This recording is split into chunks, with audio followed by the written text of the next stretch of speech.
ಪ್ರವ್ರಜಂತಮನುಪೇತಕೃತ್ಯಂ ದ್ವೈಪಾಯನೋ ವಿರಹಕಾತರ ಆಜುಹಾವಾ ಪುತ್ರ ಇತಿ ತನ್ಮಯತಯಾ ತರವೋಪಿ ನೇದುಃ ತಂ ಸರ್ವಭೂತಹೃದಯಂ ಮುನಿಮಾನತೋಸ್ಮಿ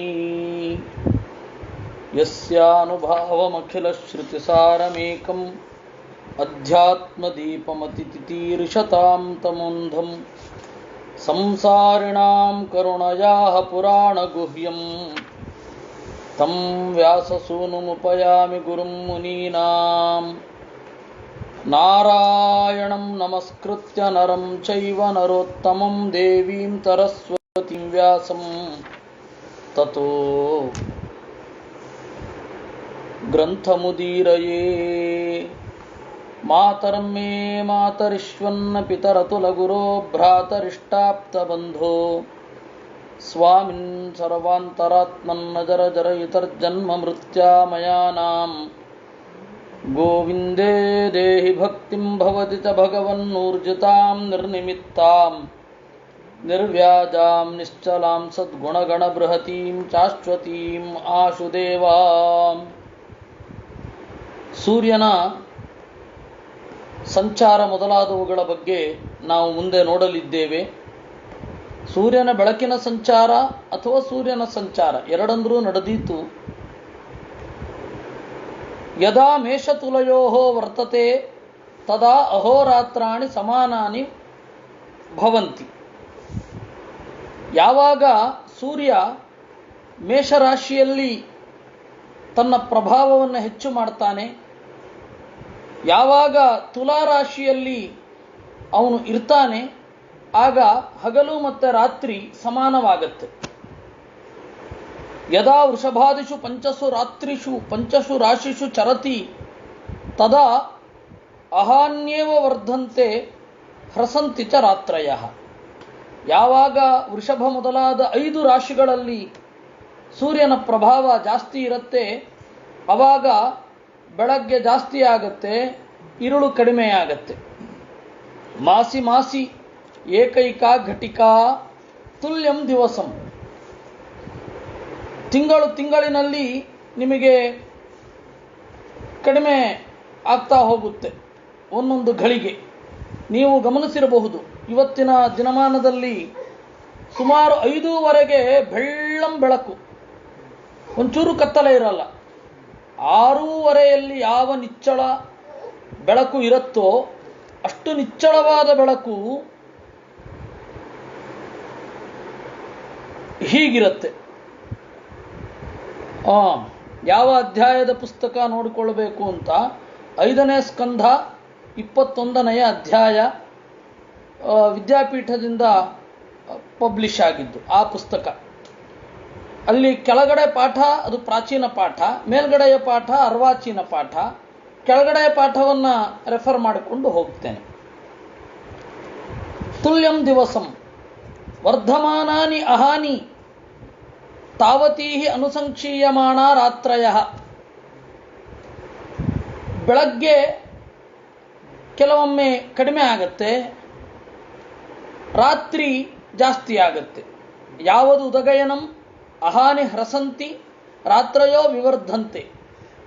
ಉತ್ತರಾಯಣದಲ್ಲಿ ಹಗಲು ದೀರ್ಘ, ರಾತ್ರಿ ಕಡಿಮೆ ಆಗುತ್ತಾ ಹೋಗುತ್ತೆ. ಅದೇ ದಕ್ಷಿಣಾಯನದಲ್ಲಿ ರಾತ್ರಿ ಇರುಳು ದೀರ್ಘ, ಹಗಲು ದೀರ್ಘವಾಗಿ ಇರೋದಿಲ್ಲ. ಏವಂ ನವಕೋಟಯಃ ಏಕಪಂಚಾಶಲ್ಲಕ್ಷಣಾನಿ ಚ ಯೋಜನಾನಾಂ ಮಾನಸೋತ್ತರ ಗಿರಿ ಪರಿವರ್ತನಸ್ಯ ಉಪದಿಶಂತಿ. ಸೂರ್ಯನ ಬೆಳಕಿನ ಸಂಚಾರ 9,51,00,000 ಯೋಜನ ಬೆಳಕಿನ ಸಂಚಾರ. ಅದನ್ನು ಬೆಳಕಿನ ವರ್ಷ, ಜ್ಯೋತಿರ್ವರ್ಷ ಅಂತನ್ನುವ ಒಂದು ಹಿನ್ನೆಲೆಯಲ್ಲಿ ಅದನ್ನು ಅನುವಾದ ಮಾಡಿದ್ದಾರೆ. ಅವರು ವಿಚಿತ್ರ ಲೆಕ್ಕ ಹೇಳ್ತಾರೆ. ಅಂದರೆ ಇದೇ ಅಭಿಪ್ರಾಯ ಇರಬಹುದು. ಸುಮಾರು ಅತ್ಯಂತ ಸೂಕ್ಷ್ಮವಾದ ಕಾಲದಲ್ಲಿ ಸೂರ್ಯನ ಬೆಳಕು ಈ ಭೂಮಂಡಲವನ್ನು 7 ಬಾರಿ ತಿರುಗಿ ಬರುತ್ತೆ ಅಂತಾರೆ. ಆ ಥರದ ಜ್ಯೋತಿಕ್ಷಣ ವರ್ಷಗಳಾದರೆ ವರ್ಷಗಳಾದ ಮೇಲೆ ಬಂದು ಮುಟ್ಟಿದರೆ, ಅಂದರೆ ಅಷ್ಟು ವೇಗ ಇರುವ ಬೆಳಕು ಎಷ್ಟು ವರ್ಷ ಆದಮೇಲೆ ಬೆಳಕು ನಮಗೆ ಮುಟ್ಟತ್ತೋ ಅದನ್ನು ಜ್ಯೋತಿರ್ವರ್ಷ ಅಂತ ಕರಿತೇವೆ ಅಂತ. ಇದನ್ನ ಬೆಳಕಿನ ವೇಗವನ್ನು ಮೊದಲು ಕಂಡುಹಿಡಿಯಲಿಕ್ಕೆ ಪ್ರಯತ್ನ ಪಟ್ಟಿದ್ದು ಈ ನಿಕೋಲಾಸ್ ಕೊಪರ್ನಿಕಸ್ ಆದಮೇಲೆ. ಅಂದರೆ ನಮ್ಮಲ್ಲಿ ಪ್ರಯತ್ನ ಪಟ್ಟಿದ್ರು, ಆಗಿತ್ತು, ಎಲ್ಲ ಸರಿ. ಪಾಶ್ಚಾತ್ಯರು ಪ್ರಯತ್ನ ಪಟ್ಟಿದ್ದನ್ನು ಹೇಳ್ತಾ ಇದ್ದೇನೆ ಅಷ್ಟೇ. ನಮ್ಮಲ್ಲಿ ಅದಕ್ಕಿಂತ ಮೊದಲು ಇರಲಿಲ್ಲ ಅಂತ ಇಲ್ಲ. ಸಾಯಣರ ಗ್ರಂಥದಲ್ಲಿಯೂ ಅದರ ಲೆಕ್ಕ ಇದೆ, ಆಮೇಲೆ ಉಪನಿಷತ್ತಿನಲ್ಲಿಯೂ ಅದರ ಲೆಕ್ಕ ಇದೆ. ಅದು ಅನಿವಾರ್ಯ. ಸೂರ್ಯನನ್ನು ಚಿಂತನೆ ಮಾಡುವವರಿಗೆ ಒಂದು ದಿವಸದಲ್ಲಿ, ಅಂದರೆ ಪಾಶ್ಚಾತ್ಯರ ಒಂದು ಅಳತೆಗಿಂತ ನಮ್ಮದು ಬಹಳ ದೊಡ್ಡದು. ಲೋಕ ಪರ್ವತ ಅಂದರೆ ಬೆಳಕು ಬೀಳುವ ಜಾಗ, ಅಲೋಕ ಬೆಳಕು ಬೀಳದ ಜಾಗ ಅಂತ ಎರಡು ವಿಭಾಗ ಮಾಡ್ಕೊಂಡಿದ್ದೀವಿ. ಆ ಎರಡು ವಿಭಾಗವೇ ಪಾಶ್ಚಾತ್ಯರಿಗೆ ಗೊತ್ತಿಲ್ಲ. ಮೊದಲು ಅವರು ಕಂಡುಹಿಡಿದಿದ್ದು ಹೇಗೆ ಅಂತ ನಾನು ಹೇಳ್ತಾ ಇದ್ದೇನೆ. ಅವರು ಬೆಳಕಿನ ವೇಗವನ್ನು ತೀರ್ಮಾನ ಮಾಡಲಿಕ್ಕೆ ಹೊರಟರು. ಅಲ್ಲಿ ಒಂದು ದೂರದ ಬೆಟ್ಟದಲ್ಲಿ ಒಬ್ಬ ಬೆಳಕನ್ನು, ಅದು ಕಂದಿಯಲ್ಲಿರುತ್ತಲ್ಲ, ಅದರ ಕವರನ್ನು ತೆಗೆಯೋದು. ಯಾವಾಗ ಬೀಳತ್ತೆ ಕಣ್ಣಿಗೆ ಯಾವಾಗ ಬಿದ್ದ ಟೈಮು, ಈ ಎರಡು ಪರ್ವತಗಳ ನಡುವೆ ಇರುವ ಅಂತರ, ಅವುಗಳನ್ನು ಮ್ಯಾಚ್ ಮಾಡಿ ಬೆಳಕಿನ ವೇಗ ಎಷ್ಟು ಅಂತ ಕಂಡುಹಿಡಿಯಲಿಕ್ಕೆ ಪ್ರಯತ್ನ ಆಯಿತು. ಮೊಟ್ಟ ಮೊದಲ ಪ್ರಯೋಗ ಹೀಗಾಯಿತು ಪಾಶ್ಚಾತ್ಯರಲ್ಲಿ, ನಮ್ಮಲ್ಲ. ಅದು ಲೆಕ್ಕ ತಪ್ಪಾಯಿತು. ಆಮೇಲೆ ನ್ಯೂಟನ್ ಬಂದಮೇಲೆ ಬೇರೆ ಥಿಯರಿಗಳು ಬಂತು. ಆಮೇಲೆ ನಂತರದ ವಿಜ್ಞಾನಿಗಳು, ಮಾಡರ್ನ್ ಸೈನ್ಸಿನಲ್ಲಿ ಬೇರೆ ಬೇರೆ ಆವಿಷ್ಕಾರ ಆಗ್ತಾ ಹೋಯಿತು. ಮೊದಲು ಶುರು ಆಗಿದ್ದು ಹಾಗೆ. ಆದರೆ ನಾವು ಈ ಭಾಗವತದ ಮಾತನ್ನ ಆ ವಿಜ್ಞಾನಿಗಳ ಬೆಳಕಿನ ಗಣನೆಗೆ ಅಡ್ಜಸ್ಟ್ ಮಾಡ್ಲಿಕ್ಕೆ ಬರಲ್ಲ, ಜ್ಯೋತಿರ್ವರ್ಷ ಅಂತ. ಕಾರಣ ಏನು ಅಂದರೆ ನಮ್ಮದು ವ್ಯಾಪ್ತಿ ಜಾಸ್ತಿ, ಅವ್ರದ್ದು ವ್ಯಾಪ್ತಿ ಬಹಳ ಕಡಿಮೆ. ಒಂದು ಲೆಕ್ಕ, ಬೆಳಕು ಹೇಗೆ ತಿರುಗತ್ತೆ ಅನ್ನೋದಕ್ಕೆ ಸಾಮಾನ್ಯವಾದ ಒಂದು ಲೆಕ್ಕ ಇದೆ. ನವಕೋಟಯ ಏಕಪಂಚಾಶಲ್ಲಕ್ಷಾಣಿ ಚ ಯೋಜನಾನಾಂ ಮಾನಸೋತ್ತರಗಿರಿ ಪರಿವರ್ತನಸ್ಯ ಉಪದಿಶಂತಿ. 9,51,00,000 ಯೋಜನಗಳ ಪರಿಮಿತಿಯಲ್ಲಿ ಬೆಳಕಿನ ವೇಗ, ಬೆಳಕಿನ ಸಂಚಾರ ನಡೆಯುತ್ತೆ. ತಸ್ಮಿನ್ ಐಂದ್ರೀಪುರಿ ಮೇರೋ ಪೂರ್ವಸ್ಮಾತ್ ದೇವಧಾನಿ ನಾಮ, ದಕ್ಷಿಣತೋ ಯಾಮ್ಯ ಸಂಯಮನಿ ನಾಮ, ಪಶ್ಚಾತ್ ವಾರುಣಿ ನಿಮ್ಲೋಚನಿ ನಾಮ, ಉತ್ತರತಃ ಸೌಮ್ಯ ವಿಭಾವರಿ ನಾಮ, ತಾಸು ಉದಯ ಮಧ್ಯಾಹ್ನಾಃ ಅಸ್ತಮಯ ನಿಶೀಥಾನಿ ಭೂತಾನಾಂ ಪ್ರವೃತ್ತಿ ನಿವೃತ್ತಿ ನಿಮಿತ್ತಾನಿ ಸಮಯ ವಿಶೇಷೇಣ ಮೇರೋಹ ಚತುರ್ದಿಶಂ. ಮೇರು ಪರ್ವತದ ಸುತ್ತ 4 ದಿಕ್ಪಾಲಕರ ನಗರಗಳಿವೆ. ಮೇರು ಪರ್ವತದ ಪೂರ್ವ ಭಾಗ, ನಮಗೆ ಪೂರ್ವ ಅಂತ ಯಾವುದಿದೆ ಅಲ್ಲಿ ಇಂದ್ರನ ಪಟ್ಟಣ ಇದೆ, ದೇವಧಾನಿ ಅಂತ. ಅಮರಾವತಿ ಅಂತನ್ನೋದು common name for all these cities, ಯಾಕೆಂದರೆ ದೇವತೆಗಳನ್ನು ಒಳಗೊಂಡದ್ದು ಅಂತ. ಆದರೆ ನಿಜವಾಗಿಯೂ ದೇವಧಾನಿ ಅಂತ ಹೇಳಿ ಇಂದ್ರನ ಪಟ್ಟಣ. ದಕ್ಷಿಣದಲ್ಲಿ ಯಾಮ್ಯ ಸಂಯಮನಿ ಅಂತ, ದಕ್ಷಿಣದಲ್ಲಿ ಯಮನ ಪಟ್ಟಣ ಏನಿದೆ ಅದನ್ನು ಸಂಯಮನಿ ಅಂತ ಕರೀತಾರೆ. ಇನ್ನು ದಕ್ಷಿಣದಲ್ಲಿ, ಇದು ಪಶ್ಚಿಮದಲ್ಲಿ ವರುಣನ ಮನೆ ಇದೆ, ಅದನ್ನು ನಿಮ್ಲೋಚನಿ ಅಂತ ಕರೀತಾರೆ, ಅಂದರೆ ರಾತ್ರಿ ಆಗುವ ಸಂದರ್ಭ ಅಂತ. ಇನ್ನು ಉತ್ತರ ದಿಕ್ಕಿನಲ್ಲಿ ಕುಬೇರನ ಪಟ್ಟಣ ಇದೆ, ಅದನ್ನು ವಿಭಾವರಿ ಅಂತ ಕರೀತಾರೆ. ಇವುಗಳಲ್ಲಿನ ಬೆಳಕಿನ ಸಂಚಾರ ಏನಿದೆ ಅದು ಜಗತ್ತಿನ ಪ್ರವೃತ್ತಿ ನಿವೃತ್ತಿ ಮೊದಲಾದವುಗಳಿಗೆ ಕಾರಣ ಆಗುತ್ತೆ. ಕೇವಲ ಈ ಸೂರ್ಯನ ಬೆಳಕು ಇಷ್ಟಕ್ಕೆ ಮಾತ್ರ ಕಾರಣ ಆಗಲ್ಲ, ನಮ್ಮ ಜೀವನದ ನಡೆಯನ್ನೇ ಇದು ಹೇಳ್ಕೊಟ್ಬಿಡುತ್ತೆ. ನಮ್ಮ ಇಡೀ ನೀತಿ ಸಂಹಿತೆ ಬಿಲ್ಡಪ್ ಆಗಿರೋದೇ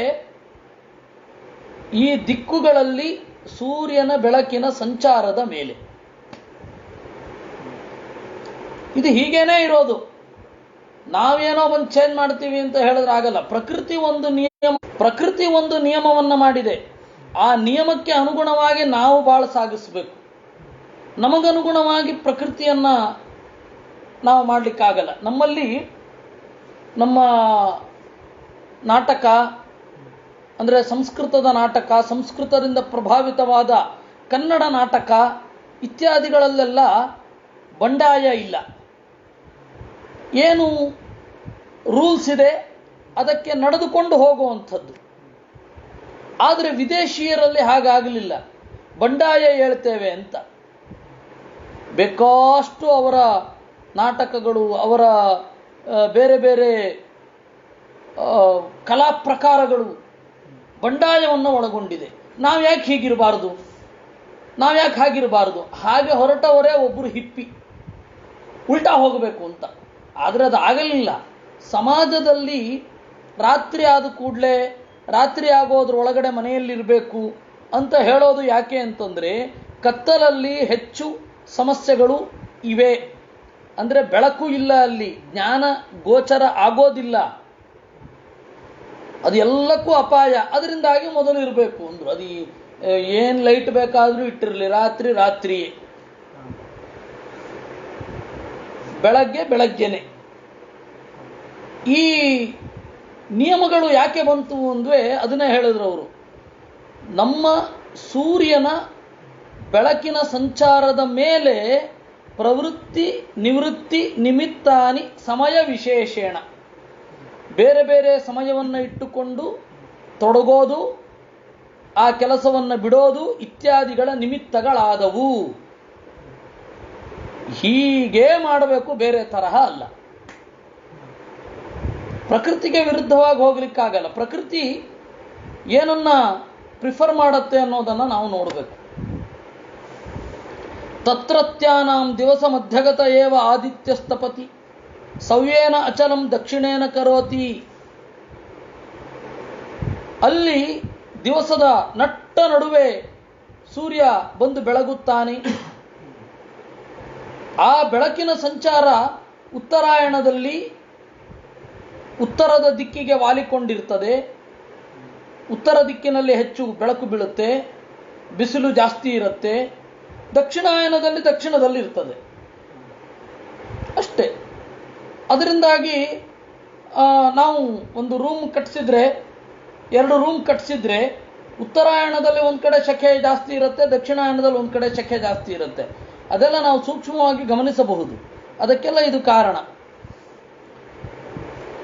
ಯತ್ರ ಉದೇತಿ ತತ್ ಸಮಾನ ಸೂತ್ರ ನಿಪಾತೆ ನಿಮ್ಲೋಚತಿ. ವಾಲಿಕೊಂಡು ಸೂರ್ಯನ ಉದಯ ಆದರೆ ಅದಕ್ಕೆ ಸಮಾನವಾದ ಸೂತ್ರ, ಒಂದು ಕರೆಕ್ಟಾಗಿ ಗೆರೆ ಎಳೆದ ಹಾಗೆ, ಅದೇ ವಾಲಿಕೊಂಡು ಸೂರ್ಯ ತನ್ನ ಬೆಳಕನ್ನು ಉಪಸಂಹಾರ ಮಾಡ್ತಾನೆ. ನಿಮ್ಲೋಚತಿ ಅಂತಂದರೆ ಕಣ್ಣು ಮುಚ್ಚುತ್ತಾನೆ ಅಂತ ಅರ್ಥ. ಯತ್ರ ಕ್ವಚನ ಸ್ಪಂದತೆ ತಸ್ಯ ಹೈಚ ಸಮಾನ ಸೂತ್ರ ನಿಪಾತೆ ಪ್ರಸ್ವಾಪಯತಿ ತತ್ರ ಗತಂ ನ ಪಶ್ಯಂತಿ. ಈ ಉತ್ತರಾಯಣ ಮತ್ತು ದಕ್ಷಿಣಾಯನದ ಬೆಳಕಿನ ಸಂಚಾರವನ್ನು ಸೂಕ್ಷ್ಮವಾಗಿ ನೀವು ಗಮನಿಸಿದರೆ ಸಮಾನ ಸೂತ್ರ ನಿಪಾತ ಅಂತ, ಸಮಾನವಾದ ಒಂದು ಸೂತ್ರ ಪರಿಮಾಣ, ಅದೇ ಲೆಕ್ಕ, ಅದರಿಂದಲೇನೆ ಹೊರಟಿರೋದು. ಯದಾಚ ಐಂದ್ರಿಯಾ ಪುರ್ಯಾ ಪ್ರಚಲತಿ ಪಂಚದಶಭಿಃ ಘಟಿಕಾಭಿಃ ಯಾಮ್ಯಾಂ ಸಪಾದ ಕೋಟಿದ್ವಯಂ ಯೋಜನಾನಾಂ ಸಾರ್ಧಲಕ್ಷಣಾನಿ ಸಾಧಿಕಾನಿ ಚ ಉಪಯಾತಿ. ಯಾವಾಗ ಇಂದ್ರನ ಪುರಿಯಿಂದ ಅಂದರೆ ಪೂರ್ವ ದಿಕ್ಕಿನಿಂದ ಹೊರಡುತ್ತಾನೆ, ಆವಾಗ 15 ಘಳಿಗೆಗಳಲ್ಲಿ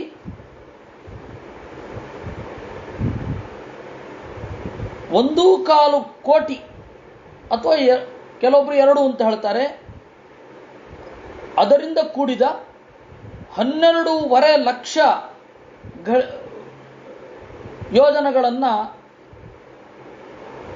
ಮೀರ್ತಾನೆ. ಏವಂ ತಥೋ ವಾರುಣೀಂ ಸೌಮ್ಯಾಂ ಐಂದ್ರೀಂಚ ಪುನಃ. ಅಲ್ಲಿಯಲ್ಲೆಲ್ಲ ಹೆಚ್ಚು ಬೆಳಕು ಇರುತ್ತೆ, ಅಲ್ಲಿಯಲ್ಲೆಲ್ಲ ಹೆಚ್ಚು ಪರಿವರ್ತನೆ ಆಗುತ್ತೆ. ತಥಾ ಅನ್ಯೇ ಗ್ರಹಾಃ ಸೋಮಾದಯಃ ನಕ್ಷತ್ರೈಃ ಸಹ ಜ್ಯೋತಿಶ್ಚಕ್ರೆ ಸಮಭ್ಯುದ್ಯಂತಿ ಸಹತಾಭಿರ್ನಿಮ್ಲೋಚಂತಿ. ಇನ್ನು ಸೋಮ ಮೊದಲಾದ ಗ್ರಹಗಳು ನಕ್ಷತ್ರಗಳ ಜೊತೆಗೆ ಈ ಸೂರ್ಯನನ್ನು ಪ್ರಧಾನವಾಗಿಟ್ಟುಕೊಂಡು ಪರಿಣಾಮ ವಿಪರಿಣಾಮ ಮೊದಲಾದವುಗಳನ್ನು ಮಾಡ್ತವೆ. ಏವಂ ಮುಹೂರ್ತೇನ, ಒಂದು ಮುಹೂರ್ತ ದಿಂದ ಶುರು ಮಾಡಿ ಚತುಸ್ತ್ರಿಂಶಲ್ಲಕ್ಷ ಯೋಜನಾನಿ ಅಷ್ಟಶತಾಧಿಕಾನಿ ಸೌರೋರಥ ತ್ರಯೀಮಯ ಅಸೌ ಚತಸ್ರುಷು ಪರಿವರ್ತತೆ ಪುರೀಷು. 34 ಲಕ್ಷದ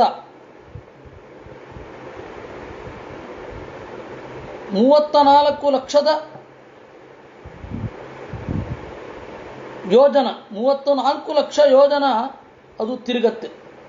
ಸೂರ್ಯನ ರಥ ಅಂದರೆ ಬೆಳಕು, ಬೆಳಕಿನ ಸಂಚಾರ 4 ದಿಕ್ಕುಗಳಲ್ಲಿ ಈ ರೀತಿ ವೇಗವಾಗಿ ಸಂಚಾರ ಮಾಡ್ತಾ ಇರುತ್ತೆ. ಯಸ್ಯ ಏಕಂ ಚಕ್ರಂ ದ್ವಾದಶಾರಂ ಷಣ್ಣೇಮಿ ತ್ರಿನಾಭಿ ಸಂವತ್ಸರಾತ್ಮಕಂ ಸಮಾಮನಂತಿ.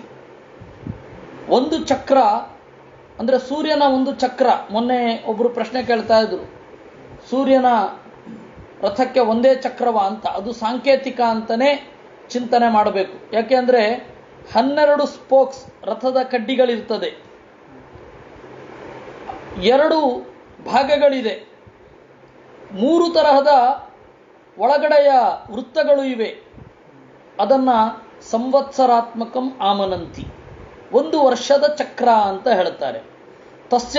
ತಸ್ಯಾಕ್ಷೋ ಮೇರೋರ್ಮೂರ್ಧನಿ ಕೃತಃ ಮಾನಸೋತ್ತರ ಕೃತೇತರ ಭಾಗ ಯದಾ ಪ್ರೋತ್ರಂ ರವಿರಥ ಚಕ್ರಂ ಚೈಲಯಂತ್ರವತ್ ಮಾನಸೋತ್ತರೇ ಗಿರೌ ಪರಿಭ್ರಮತಿ. ಅದರ ಕೀಲಸ್ಥಾನ ಯಾವುದು ಅಂತಂದರೆ ಮೇರು ಪರ್ವತ. ಆ ಮೇರು ಪರ್ವತ ನಮಗೆ ಐಡಿಯಾ ಇಲ್ಲ. ತಸ್ಮಿನ್ ಅಕ್ಷೇ ಕೃತಮೂಲೋ ದ್ವಿತೀಯೋಕ್ಷಃ ತುರೀಯಮಾನೇನ ತಮ್ಮಿತಃ. ಈ ಷಣ್ಣೇಮಿ ಅಂತಂದ್ರಲ್ಲ, 6 ಅಂತ, ಅದು ಯಾವ ಚಕ್ರವೂ ಹಂಗಿರಲ್ಲ. ಚಕ್ರದ ಒಳಗಡೆ 2 ಚಕ್ರ, ಒಂದೊಂದರಲ್ಲಿ ಮತ್ತೆ 6 ಸ್ಪೋಕ್ಸ್ ಅಂತ ಎಲ್ಲರೂ ಇರುತ್ತಾ? ಇರಲ್ಲ.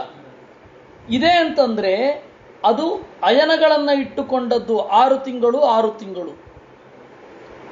ತೈಲ ಯಂತ್ರಾಕ್ಷವತ್ ಧ್ರುವೇ ಕೃತೋಪರಿ ಭಾಗ ರಥನೀಡಸ್ತು ಷಟ್ತ್ರಿಂಶಲ್ಲಕ್ಷ ಯೋಜನಾಯತಃ ತುರೀಯ ಭಾಗ ವಿಚಾಲ ತಾವಾನ್ ರವಿರಥಯುಗ ಯತ್ರ ಹಯಶ್ಛಂದೋ ನಾಮಾನಃ ಸಪ್ತಾರುಣ ಯೋಜಿತ ವಹಂತಿ ದೇವಮಾದಿತ್ಯಂ.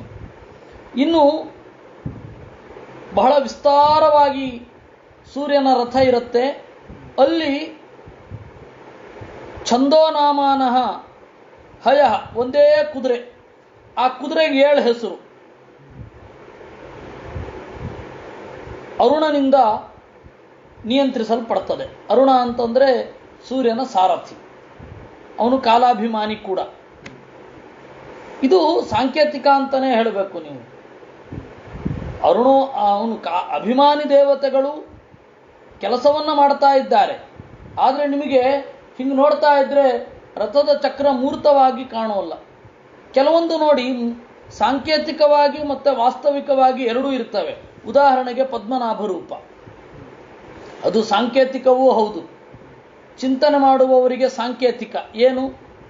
ದೇವರು ಸೃಷ್ಟಿ ಮಾಡಲಿಕ್ಕೆ ಲಕ್ಷ್ಮೀದೇವಿಯ ಅವಶ್ಯಕತೆ ಇಲ್ಲ. ಹೊಕ್ಕಳ ಒಳಗಿನಿಂದ ಮೂಡಿಬಂದ ತಾವರೆ, ಆ ತಾವರೆಯ ಒಳಗಡೆ ಬ್ರಹ್ಮದೇವ. ಇದು ಪದ್ಮನಾಭ ರೂಪ, ಸಾಂಕೇತಿಕವೂ ಹೌದು, ಕಾಣುವವರಿಗೆ ವಾಸ್ತವಿಕವೂ ಹೌದು. ಈ ರವಿರಥ ಅಂತನ್ನೋದು ಹೆಚ್ಚಾಗಿ ಸಾಂಕೇತಿಕ. ಇದನ್ನು ನಾವು ಇದೇ ಕನ್ಕ್ಲೂಷನ್ಗೆ ಬರಬೇಕಾಗತ್ತೆ. ಪುರಸ್ತಾತ್ ಸವಿತು ಅರುಣ ಪಶ್ಚಾನ್ಯುಕ್ತ ಸೌತ್ಯೇ ಕರ್ಮಣಿ ಕಿಲಾಸ್ತೆ ತತ್ರ ವಾಲಖಿಲ್ಯಾ ರುಚಯ ಅಂಗುಷ್ಠಮಾತ್ರಾ 60 ಪುರತಃ ಸೂರ್ಯ ಸೂಕ್ತ ವಾಕಾಯ ನಿಯುಕ್ತಾ ಸಂಸ್ತುವಂತಿ. ವಾಲಖಿಲ್ಯರು ಅಂತ ಇದ್ದಾರೆ. ಅವರು ಅಂಗುಷ್ಠ ಮಾತ್ರ ಪರಿಮಾಣ, ಒಂದು ಹೆಬ್ಬೆರಳಿನ ಗಾತ್ರದವರು. 60,000 ಇದ್ದಾರೆ. ಅವರು ಸೂರ್ಯನ ಒಳಗಡೆ ಇರುವ ಪರಮಾತ್ಮನನ್ನ ಸ್ತೋತ್ರ ಮಾಡ್ತಾರೆ. ತಥಾ ಅನ್ಯೇ ಋಷಯಃ ಗಂಧರ್ವಾಃ ಅಪ್ಸರಸಃ ನಾಗಾಃ ಗ್ರಾಮಣ್ಯಃ ಯಾತುಧಾನಾಃ ದೇವಾಃ ಇತ್ಯೈಕೈಕಶೋ ಗಣಾಃ ಸಪ್ತ ಚ ಏಕೈಕಶೋ ರಥಸ್ಥಾಃ ಮಾಸಿ ಮಾಸಿ ಭಗವಂತಂ ಸೂರ್ಯಮಾತ್ಮಾನಂ ನಾನಾನಾಮಾನಂ ಪೃಥಂಗ್ ನಾಮಾನಃ ಪೃಥಕ್ ಕರ್ಮಭಿಃ 12 ಉಪಾಸತೆ. ಇನ್ನೂ ಬೇಕಾದಷ್ಟು ಜನ ಋಷಿಗಳು, ಗಂಧರ್ವರು, ಅಪ್ಸರೆಯರು, ನಾಗರು, ಆಮೇಲೆ ಈ ಗ್ರಾಮಣ್ಯ ಮನುಷ್ಯರ ಇಂದ್ರಿಯಗಳನ್ನು ಮನುಷ್ಯರು ಮಾಡಿದ ಪಾಪಗಳನ್ನು ಲೆಕ್ಕಿಸುವವರು, ಮನುಷ್ಯರು ಮಾಡಿದ ಪುಣ್ಯ ಪಾಪಗಳನ್ನು ಲೆಕ್ಕಿಸುವ ಪಟೇಲರು, ಗ್ರಾಮಣ್ಯ, ಯಾತುಧಾನರು, ದೇವತೆಗಳು, ಒಂದೊಂದು ಗಣಗಳು ಕೂಡ ಪ್ರತಿನಿಧಿಗಳಾಗಿ ಸೂರ್ಯನ ಹತ್ತಿರ ಇರ್ತಾರೆ. ಅಂದರೆ ಆಕಾಶದಲ್ಲಿ ಸಂಚಾರ ಮಾಡ್ತಾ ಇರ್ತಾರೆ. ಲಕ್ಷೋತ್ತರ ಸಾರ್ಧ ನವಕೋಟಿ ಯೋಜನ ಪರಿಮಂಡಲ ಭೂವಲಯಸ್ಯ ಕ್ಷಣೇನ ಗವ್ಯೂತ್ಯುತ್ತರ ದ್ವಿಸಹಸ್ರ ಯೋಜನಾನಿ ಸಭುಂಕ್ತೆ. ಸುಮಾರು ಭೂಮಂಡಲ ಬಹಳ ದೊಡ್ಡದಿದೆ. ಲೋಕ, ಆ ಲೋಕ ಅನ್ನುವ ವಲಯವನ್ನು, ಬೆಳಕು ಬೀಳುವ ಜಾಗ ಭೂಮಂಡಲದ ಅರ್ಧ. ಅದನ್ನ ಬೇಗದಲ್ಲಿ ವ್ಯಾಪಿಸಿ ಬಿಡ್ತಾರೆ. ಆ ಸೂರ್ಯನ ಕಿರಣಗಳು ವ್ಯಾಪಿಸಿ ಬಿಡುತ್ತವೆ. ಇತಿ ಶ್ರೀಮದ್ಭಾಗವತೆ ಪಂಚಮಸ್ಕಂಧೆ ಏಕವಿಂಶಃ ಅಧ್ಯಾಯಃ. ರಾಜೋವಾಚ ಯದೇತಶ್ಚ ಭಗವತ ಆದಿತ್ಯಸ್ಯ ಮೇರುಂ ಧ್ರುವಂಚ ಪ್ರದಕ್ಷಿಣೇನ ಅಭಿಕ್ರಮತಃ ರಾಶೀನಾಂ ಅಭಿಮುಖಂ ಪ್ರಚಲನಂ ಭಗವತಾ ಉಪವರ್ಣಿತಂ ಅಮುಷ್ಯ ವಯಂ ಕಥಂ ಅನುಮೀಮಹಿ ಇತಿ. ಅದಕ್ಕೆ ಪರೀಕ್ಷಿತ್ ರಾಜ ಕೇಳಿದ, ಈ ಲೆಕ್ಕ ನಮಗೆ ಅರ್ಥ ಆಗ್ತಾ ಇಲ್ಲ, ನಮ್ಮ ಮೇಲೆ ಏನು ಪರಿಣಾಮ ಆಗತ್ತೆ ಅಂತ ಹೇಳಿ. ಯಾಕೆಂದರೆ ಈ ಲೆಕ್ಕಗಳೆಲ್ಲ ನಮಗೆ ಗೋಚರ ಆಗುವಂಥದ್ದಲ್ಲ. ಇದು ಅವರ ಲೆಕ್ಕ ಮತ್ತು ನಮ್ಮ ಲೆಕ್ಕ ಎರಡು ಕೂಡ ವ್ಯತ್ಯಾಸ ಆಗತ್ತೆ. ನಮ್ಮ ಅಳತೆ ಚಿಕ್ಕದು, ಇವತ್ತು ನಮ್ಮ ಅಳತೆ ಬೇರೆ, ಆ ಅಳತೆ ಅರ್ಥ ಆಗೋದಿಲ್ಲ. ಇವೆಲ್ಲ ಸಮಸ್ಯೆ. ಯೋಜನಾ ಅಂತಂದರೆ ಉದಾಹರಣೆಗೆ ನಾವೇನು ತೀರ್ಮಾನವೇ ಮಾಡ್ಲಿಕ್ಕೆ ಬರಲ್ಲ. ಒಬ್ಬರು 2 ಮೈಲು 1 ಯೋಜನ ಅಂತಾರೆ, ಏನೇನೋ ಲೆಕ್ಕಗಳನ್ನು ಹೇಳ್ತಾರೆ. ಅದು ಯಾವ ಲೆಕ್ಕವನ್ನು ನಾವು ಒಪ್ಪಲಿಕ್ಕೆ ಬರಲ್ಲ. ಯೋಜನಾ ಅಂತಂದರೆ ಆ ಕಾಲದ ಒಂದು ಅಳತೆ ಅಂತ ಅಷ್ಟೇ ಹೇಳಬಹುದು. ಯಥಾನುಕೂಲಂ ಯುಜ್ಯತೆ ಇತಿ ಯೋಜನಂ ಅಂತ ನಿರ್ವಚನವನ್ನ ಅದಕ್ಕಾಗಿ ಬರೆದದ್ದು. ಕಾಲಕ್ಕೆ ಅನುಕೂಲವಾಗಿ ಯಾವುದನ್ನ ಜೋಡಿಸಬಹುದೋ ಅದು ಯೋಜನ, ಮತ್ತಿನ್ಯಾವುದೂ ಅಲ್ಲ. ಅದಕ್ಕೆ ಅವನು ರಾಜ ಹೇಳಿದ, ಅಲ್ಲ, ನಾವು ತಿಳ್ಕೊಳ್ಬೇಕು, ನಮ್ಮ ಅನುಭವಕ್ಕೆ ಹೇಗೆ ಬರುತ್ತೆ, ಈ ಲೆಕ್ಕಗಳನ್ನು ಬಿಡಿ, ಲೆಕ್ಕಗಳಿಂದ ಆಚೆಗೆ ಒಂದೇನೋ ಇರುತ್ತಲ್ಲ, ಅದು ಬೇಕು ನಮಗೆ ಎಂದ. ಸಹೋವಾಚ, ಆಗ ಶುಕಾಚಾರ್ಯರು ಹೇಳಿದರು, ಯಥಾ ಕುಲಾಲ ಚಕ್ರೇಣ ಭ್ರಮತಾತಃ ಭ್ರಮತಾಂ ತದಾಶ್ರಯಾಣಾಂ ಪಿಪೀಲಿಕಾದೀನಾಂ ಗತಿರನ್ಯೈವ ಪ್ರದೇಶಾಂತರೇತು ಉಪಲಭ್ಯಮಾನತ್ವಾತ್. ಅದಕ್ಕೊಂದು ಸ್ಥೂಲವಾದ ಉದಾಹರಣೆ ಕೊಡಬಹುದು. ಚಕ್ರ, ಕುಲಾಲ ಚಕ್ರ ಗರ್ರಂತ ತಿರುಗ್ತಾ ಇರುತ್ತೆ. ಅದ್ರ ಮೇಲ್ಗಡೆ ಒಂದು ಇರುವೆ ನಡ್ಕೊಂಡು ಹೋಗ್ತಾ ಇರುತ್ತೆ, ಕುಲಾಲ ಚಕ್ರದ ವಿರುದ್ಧ ಗತಿಗೆ ಹೋಗ್ತಾ ಇರುತ್ತೆ. ಆ ತರಹ ಏವಂ ನಕ್ಷತ್ರ ರಾಶಿಭಿರುಪಕಲ್ಪಿತೇನ ಕಾಲಚಕ್ರೇಣ ಧ್ರುವಂ ಮೇರುಂಚ ಪ್ರದಕ್ಷಿಣೇನ ಪರಿಧಾವತಾತಃ ಪರಿಧಾವಮಾನಾನಾಂ ತದಾಶ್ರಯಾಣಾಂ ಸೂರ್ಯಾದೀನಾಂ ಗ್ರಹಾಣಾಂ ಗತಿರನ್ಯೈವ ನಕ್ಷತ್ರಾಂತರೇ ರಾಶ್ಯಂತರೇ ಚ ಉಪಲಭ್ಯಮಾನತ್ವಾತ್. ಕಾಲಚಕ್ರ, ಚಕ್ರ ಅನ್ನೋದೊಂದು ಸಾಂಕೇತಿಕ. ಕಾಲ ಮತ್ತು ಸೂರ್ಯನ ಗತಿ ಎರಡೂ ಕೂಡ ಒಂದು ರೀತಿ ವಿರುದ್ಧವಾಗಿ ತಿರುಗ್ತಾ ಇರುತ್ತೆ. ಬೇರೆ ಬೇರೆ ರಾಶಿಗಳಲ್ಲಿ, ಬೇರೆ ಬೇರೆ ಗ್ರಹಗಳಲ್ಲಿ ಸೂರ್ಯನ ಪರಿಣಾಮ ಮೊದಲಾದವುಗಳು ಕಾಣ್ತಾ ಇರುತ್ತೆ. ಆದ್ದರಿಂದ ನಕ್ಷತ್ರದಲ್ಲಿ ಬೇರೆ ಬೇರೆ ತರಹ ಕಾಣ್ತಾ ಇರುತ್ತೆ. ಆದ್ದರಿಂದ ಇಷ್ಟು ಹೇಳಬಹುದು. ಅದು ಯಾವ ರೀತಿ ಬೇಕಾದರೂ ತಿರುಗಬಹುದು. ಚಕ್ರದ ಜೊತೆಗೆ ಪ್ರದಕ್ಷಿಣಾಕಾರವಾಗಿ ಆದರೂ ತಿರುಗಬಹುದು. ಚಕ್ರಕ್ಕೆ ವಿರುದ್ಧವಾಗಿ ಇರುವೆ ಮೊದಲಾದವುಗಳು ಹೋಗ್ತಾ ಬೇರೆ ಗತಿಯನ್ನೂ ಹೊಂದಬಹುದು. ಆ ರೀತಿ ಸೂರ್ಯನ ಬೆಳಕಿನ ಚಲನೆ ಬದಲಾಯಿಸುತ್ತೆ. ಕಾಲಚಕ್ರದ ಗತಿ ಒಂದು ರೀತಿಯಾಗಿ ಇರುತ್ತೆ. ಸಯೇಷ ಭಗವಾನ್ ಆದಿಪುರುಷಃ ಸಾಕ್ಷಾನ್ನಾರಾಯಣ ಲೋಕಾನಾಂ ಸ್ವಸ್ಥಯೇ ಆತ್ಮಾನಂ ತ್ರಯೀಮಯಂ ಕರ್ಮ ವಿಶುದ್ಧಿ ನಿಮಿತ್ತಂ ಕವಿಭಿರಪಿ ವೇದೇನ ವಿಜಿಜ್ಞಾಸ್ಯಮಾನೋ ದ್ವಾದಶಧಾ ವಿಭಜ್ಯ ಷಟ್ಸು ವಸಂತಾದಿಚು ಋತುಷು ಯಥೋಪಜೇತ ಮೃತುಗುಣಾನ್ ವಿದಧಾತಿ. ಸಾಕ್ಷಾನ್ ನಾರಾಯಣ ಲೋಕದ ಒಳಿತಿಗಾಗಿ ಸೂರ್ಯನ ಒಳಗಡೆ ಇರುವ ತನ್ನ ರೂಪವನ್ನು ಋತು ನಿಯಾಮಕವಾಗಿ ಮಾಡ್ತಾನೆ, ಋತು ಗುಣಗಳನ್ನು ತರ್ತಾನೆ. ತಮೇತಮಿಹ ಪುರುಷ ಸ್ತ್ರಯ್ಯಾಂ ವಿದ್ಯಾಯಾಂ ವರ್ಣಾಶ್ರಮಾಚಾರಾನುಪಥ ಉಚ್ಚಾವಚೈ ಕರ್ಮಭಿ ಆಮ್ನಾತೈ ಯೋಗವಿತಾನೈಶ್ಚ ಶ್ರದ್ಧೆಯ ಯಜಂತಹ ಅಂಜಶ್ರೇಯಸ್ಸಮಧಿಗಚ್ಚಂತಿ. ಸೂರ್ಯನ ಅಂತರ್ಯಾಮಿಯಾದ ನಾರಾಯಣನ ಆರಾಧನೆ ಮಾಡಬೇಕು. ಸೂರ್ಯನ ಅಂತರ್ಯಾಮಿಯಾದ ನಾರಾಯಣನ ಆರಾಧನೆ ಮಾಡೋದು ಹೇಗೆ ಅಂದರೆ, ಸೂರ್ಯನೇ ಅಂತರ್ಯಾಮಿಯಾದಾಗ ಏನೆಲ್ಲ ಬದಲಾವಣೆಗಳನ್ನು ತಂದು ಕೊಡ್ತಾನೆ, ಆ ಬದಲಾವಣೆಗಳನ್ನು ಪ್ರಜ್ಞಾಪೂರ್ವಕವಾಗಿ ತಿಳಿದು ಇದು ದೇವರು ಕೊಟ್ಟದ್ದು ಅಂತ ಚಿಂತಿಸಿ ಈ 3 ಕಾಲಗಳಲ್ಲಿ ಅನುಕೂಲವಾದ ಕರ್ಮಗಳನ್ನು ಮಾಡಬೇಕು. ಅಥ ಸ ಆತ್ಮ ಲೋಕಾನಾಂ ದ್ಯಾವಾ ಪೃಥಿವ್ಯೋರಂತರೇಣ ನಭೋವಲಯಸ್ಯ ಕಾಲಚಕ್ರಗತೋ 12 ಮಾಸಾನ್ ಭುಂಕ್ತೆ. ಅವನೇನು ಮಾಡ್ತಾನೆ, ಭೂಮಿಯ ಮತ್ತು ಆಗಸದ ನಡುವೆ ನೆಲೆಗೊಂಡು 12 ಮಾಸಗಳು ಅಂತ ವಿಭಾಗ ಮಾಡಿದ್ದಾನೆ. ತಾನೇವ ರಾಶಿ ಸಂಜ್ಞಾನ್ ಸಂವತ್ಸರಾವಯವಾನ್ ಮಾಸಾನ್ ಪಕ್ಷದ್ವಯಂ ಸಪಾದರ್ಕ್ಷದ್ವಯಂ ಉಪದಿಶಂತಿ. ಆ ಕಾಲ ಏನಿದೆ 2 ರೀತಿಯಾಗಿ ವಿಭಕ್ತವಾಗಿದೆ. ಒಂದು 12 ರಾಶಿಗಳಲ್ಲಿ ಸಂಚಾರ, ಮೀನಮಾಸ, ಆಮೇಲೆ ಮೇಷಮಾಸ, ಮಕರ ಮಾಸ, ಈ ತರಹನೂ ವಿಭಾಗ ಮಾಡ್ತಾರೆ. ಇನ್ನು ಇದೇ ರೀತಿ ಪಕ್ಷದ್ವಯಂ ಸಪಾದರ್ಕ್ಷದ್ವಯಂ, ಪಕ್ಷಗಳಲ್ಲಿ ಹುಣ್ಣಿಮೆ ಮತ್ತು ಅಮಾವಾಸ್ಯೆಯಲ್ಲಿ, ವಿಶೇಷತಃ ಹುಣ್ಣಿಮೆ ಯಾವ ನಕ್ಷತ್ರದ ಉಗಮ ಇರ್ತದೆ ಅದರಿಂದ ಬರತಕ್ಕಂತಹ ಹೆಸರು. ಚಿತ್ರಾ ನಕ್ಷತ್ರದ ದಿವಸ ಯಾವ ಹುಣ್ಣಿಮೆ ಚಿತ್ರಾ ನಕ್ಷತ್ರ ಉದಯ ಆಗ್ತದೋ ಅದು ಚೈತ್ರ. ಯಾವ ಹುಣ್ಣಿಮೆಯ ದಿವಸ ವಿಶಾಖ ನಕ್ಷತ್ರ ಬರುತ್ತೋ ಅದು ವೈಶಾಖ. ಮಘ ನಕ್ಷತ್ರದ ಸಂಬಂಧ, ಫಲ್ಗುಣ ನಕ್ಷತ್ರದ ಸಂಬಂಧ ಫಾಲ್ಗುಣ ಮಾಸ. ಈ ತರಹ ಯಾವತಾ ಷಷ್ಠಮಂಶಂ ಭುಂಜೀತ ಸವೈ ಋತು ಇತ್ಯುಪದಿಶ್ಯತೆ ಸಂವತ್ಸರಾವಯವ.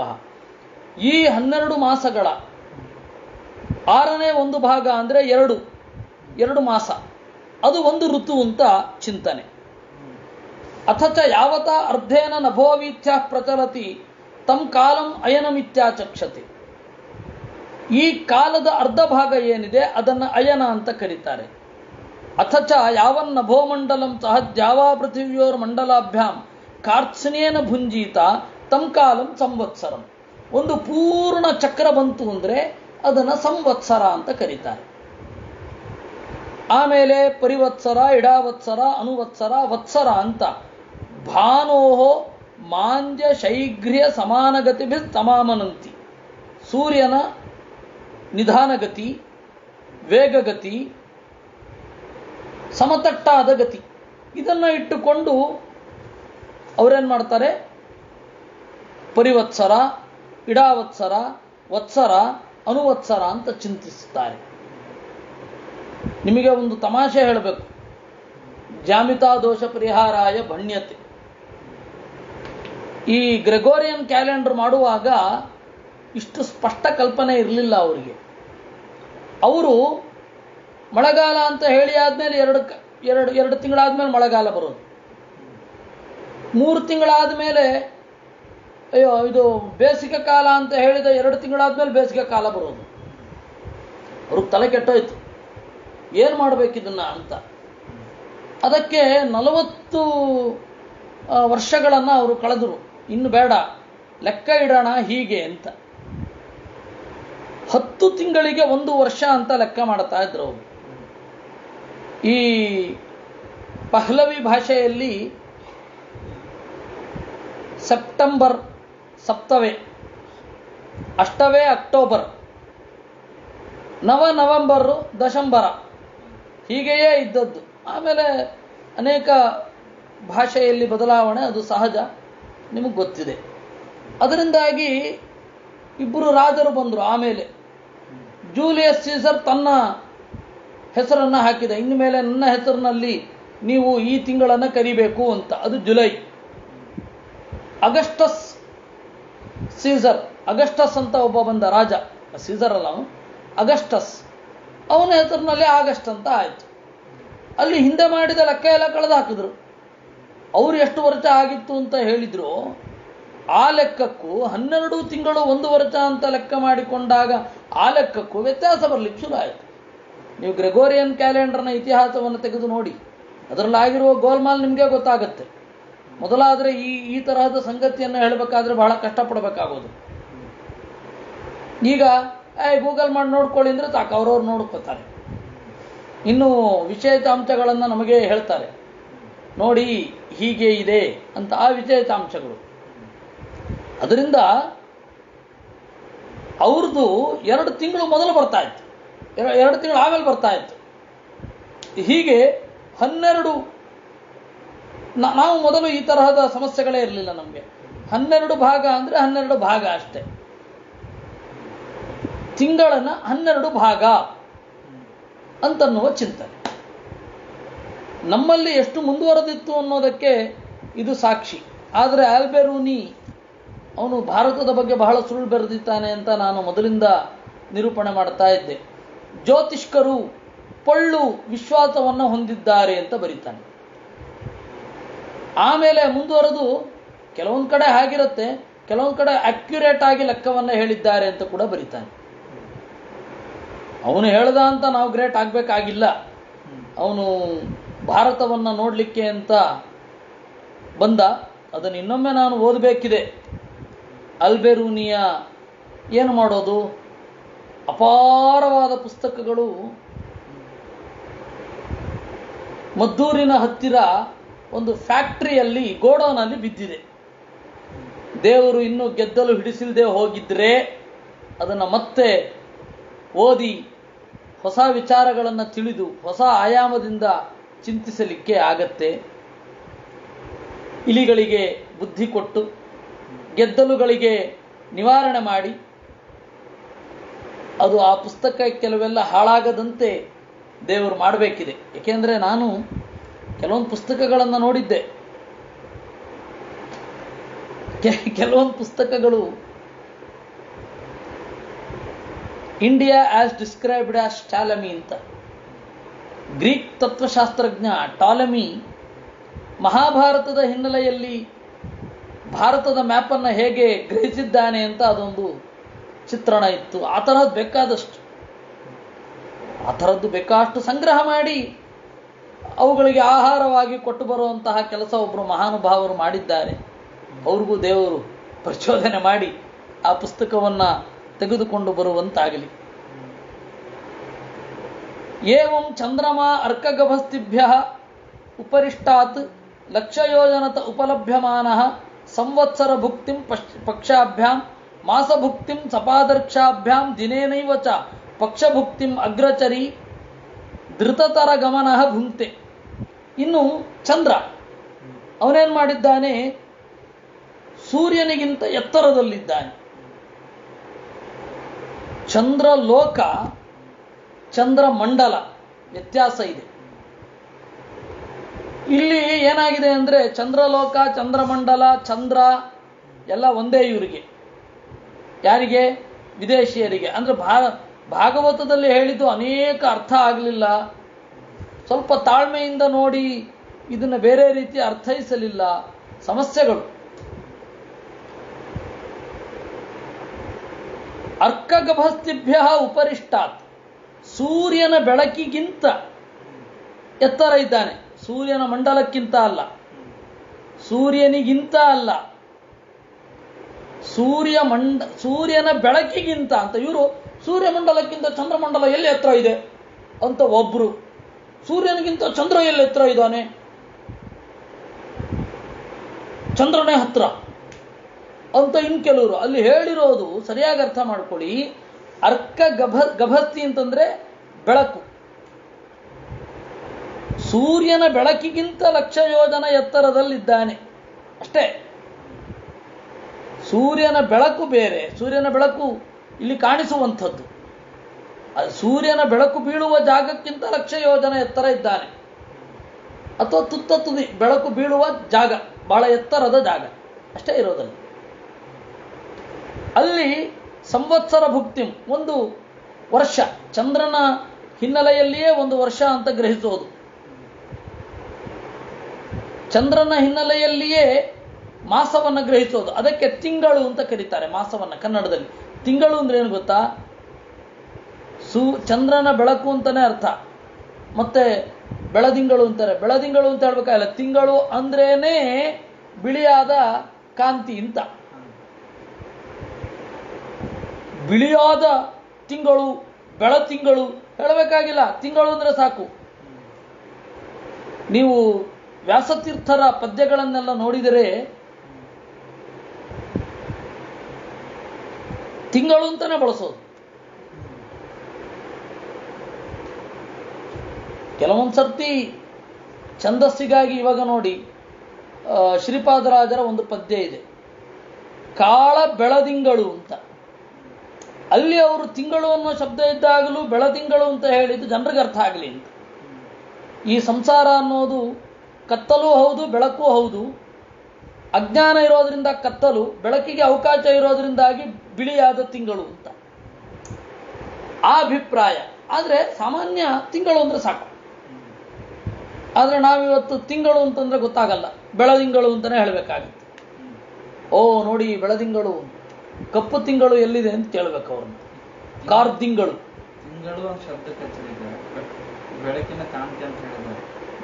ಬೆಳಕಿನ ಕಾಂತಿ ಅಂತ ಹೇಳಿಲ್ಲ, ಚಂದ್ರನ ಬೆಳಕು ಒಂದೇ, ಚಂದ್ರನ ಬೆಳಕು. ಹೀಗಾಗಿ ಆ ಮಾಸವನ್ನ ಗಣಿಸೋದೇ ಚಂದ್ರನ ಬೆಳಕಿನ ಮೇಲೆ. ಆ ಮಾಸ ಎರಡು ಪಕ್ಷಗಳ ಮೊತ್ತ ಅಲ್ವಾ? ಈ ರೀತಿ ಚಂದ್ರನ ಭೋಗ, ಚಂದ್ರನ ಒಂದು ಟರ್ನ್ ಏನಿದೆ ಅದನ್ನ ಒಂದು ವರ್ಷ ಅಂತ ಕರೀತಾರೆ. ನಾವು ಯಾವುದನ್ನು ಗ್ರಹಿಸ್ತೇವೆ? ಸದಾಚಾರದಲ್ಲಿ ಎರಡನ್ನೂ ಗ್ರಹಿಸ್ತೇವೆ. ಹೋ ಚಾಂದ್ರಮಾನವೇ ಮಿಗಿಲು ಅಂತ ಹೇಳಿ ಒಬ್ರು ಕುಣಿದಾಡ್ತಾರೆ. ನೋಡಿ ಧನುರ್ಮಾಸ ಅಂತೀವಿ, ಅಲ್ಲಿ ಸೌರಮಾನವನ್ನು ತಗೊಂಡಿದ್ದೀವಿ ಅಷ್ಟೇ, ಸಿಂಪಲ್. ಚಾಂದ್ರಮಾನವನ್ನು ಒಂದು ಕಡೆ ತಗೊಳ್ತೇವೆ. ಕೃಷ್ಣನ ಜನ್ಮಾಷ್ಟಮಿಯನ್ನು ಸೌರಮಾನವಾಗಿ ತೆಗೆದುಕೊಳ್ಬೇಕು ಅಂತ ಆಚಾರ್ಯ ಹೇಳಿದ್ದಾರೆ, ಅದನ್ನು ಮಾಡ್ತಾ ಇದ್ದೀವಿ ಅಷ್ಟೇ. ಚಾಂದ್ರಮಾನವೂ ದೊಡ್ಡದಲ್ಲ, ಸೌರಮಾನವೂ ದೊಡ್ಡದಲ್ಲ. ದುರ್ಯೋಧನ ಯಾವ ಲೆಕ್ಕವನ್ನು ಗ್ರಹಿಸಬೇಕು ಅಂತ ಅವನು ಸ್ಪಷ್ಟ ಹೇಳಿರಲಿಲ್ಲ ಅಂತ ಪ್ರಾಬ್ಲಮ್ ಅಷ್ಟೇ. ಸೌರಮಾನ ಅಂತ ಹೇಳಿದ್ರೆ ಸೌರಮಾನ, ಏನೂ ಇಲ್ಲದೆ ಹೋದಾಗ ಚಾಂದ್ರಮಾನವನ್ನು ತಗೊಳ್ತಾರೆ. ಯಾಕೆಂತಂದ್ರೆ ಆ ಪರಿಣಾಮ ಕಣ್ಣಿಗೆ ಕಾಣುತ್ತೆ. ಸೂರ್ಯನ ಪರಿಣಾಮಗಳು ಹೇಗಾಗತ್ತೆ ಅಂತ ಹೇಳಿ ಒಂದು ಸ್ವಲ್ಪ ಯೋಚನೆ ಮಾಡಬೇಕು. ಉತ್ತರಾಯಣ ದಕ್ಷಿಣಾಯನ ಆ ಟರ್ನು, ಚಂದ್ರನದ್ದು ತಿಂಗಳು ಗೋಚರ ಆಗುತ್ತೆ. ಆ ಹಿನ್ನೆಲೆಯಲ್ಲಿ ಅವರು ಚಾಂದ್ರಮಾನವನ್ನು ಆಚರಿಸಿದರು. ಅದು ಮುಖ್ಯ ಅಂತಂದ್ರೇನು, ಪ್ರಮುಖವಾಗಿ ಕಾಣುತ್ತೆ, ಈಸಿಲಿ ವಿಸಿಬಲ್ ಅನ್ನೋ ಅರ್ಥದಲ್ಲಿ ಮುಖ್ಯ ಅಂತ ಹೇಳಿದ್ದು. ಇವರು ಇಲ್ಲ, ಸೌರಮಾನಕ್ಕಿಂತ ಚಾಂದ್ರಮಾನವೇ ಮಿಗಿಲು, ಮಧ್ವಾಚಾರ್ಯರೇ ಹೇಳ್ಬಿಟ್ಟಿದ್ದಾರೆ, ಅದರಿಂದಾಗಿ ಇವ್ರಿಗೆಲ್ಲ ಏನು ಹೇಳಬೇಕೋ ದೇವರು ಅವರಿಗೆ ಒಳ್ಳೆ ಬುದ್ಧಿಯನ್ನು ಪ್ರಚೋದನೆ ಮಾಡಲಿ ಅಂತ ಅಷ್ಟು ಮಾತ್ರ ಹೇಳು. ಏಕೆಂದ್ರೆ ನಾವು ಸೌರಮಾನವನ್ನ ಮತ್ತೆ ಚಾಂದ್ರಮಾನವನ್ನ ಎಲ್ಲಿ ಎಲ್ಲಿ ಯಾವುದ್ಯಾವುದು ವಿಹಿತವೋ ಅದನ್ನು ಮಾಡ್ಕೊಂಡು ಹೋಗ್ತಾ ಇದ್ದೀವಿ. ರಥಸಪ್ತಮಿಯನ್ನ, ಸಂಕ್ರಮಣವನ್ನ ನಾವು ಪರ್ಫೆಕ್ಟ್ ಆಗಿ ಸೌರಮಾನವನ್ನು ಇಟ್ಕೊಂಡು ಪುಣ್ಯ ಕಾರ್ಯಗಳನ್ನು ಮಾಡ್ತಾ ಇದ್ದೇವೆ. ಅಟ್ ದಿ ಸೇಮ್ ಟೈಮ್ ಚಾಂದ್ರಮಾನವನ್ನು ಇಟ್ಟುಕೊಂಡು ಅನೇಕ, ರಾಮನವಮಿಯನ್ನ ಚಾಂದ್ರಮಾನದ ಪ್ರಕಾರ ಯಾಕೆ ಮಾಡ್ತೀರಾ ಅಂತಂದ್ರೆ, ರಾಮನವಮಿಯನ್ನ ಹೇಳಲೇ ಇಲ್ಲ ಆಚಾರ್ಯರು ಹೀಗೆ ಮಾಡಿ ಅಂತ. ನಾವು ರಾಮನ ಒಂದು ನೆನಪಿನ ದಿವಸ ಅಂತ ಇಟ್ಟುಕೊಂಡು ಮುಂದುವರಿತಾ ಇದ್ದೀವಿ ಅಷ್ಟೇ. ಕೃಷ್ಣಾಷ್ಟಮಿಗೆ ವಿಚೇತವಾಗಿ ಹೇಳಿದ್ದಾರೆ. ಒಂದೊಮ್ಮೆ ಮಧ್ವಾಚಾರ್ಯರು ರಾಮನವಮಿ ಉಪವಾಸ ಮಾಡಬೇಕು ಅಂತ ಹೇಳಿ, ಈ ನಕ್ಷತ್ರದಲ್ಲಿ ಪುನರ್ವತು ನಕ್ಷತ್ರ ಯೋಗ ಇದ್ದಾಗ ಇಲ್ಲಿ ತನಕ ಹೀಗಿರ್ಬೇಕು ಅಂತ ಮಾಡಿದ್ರೆ ಮಾಡ್ತಾ ಇದ್ವಿ. ಇದೆಲ್ಲ ತೀರಾ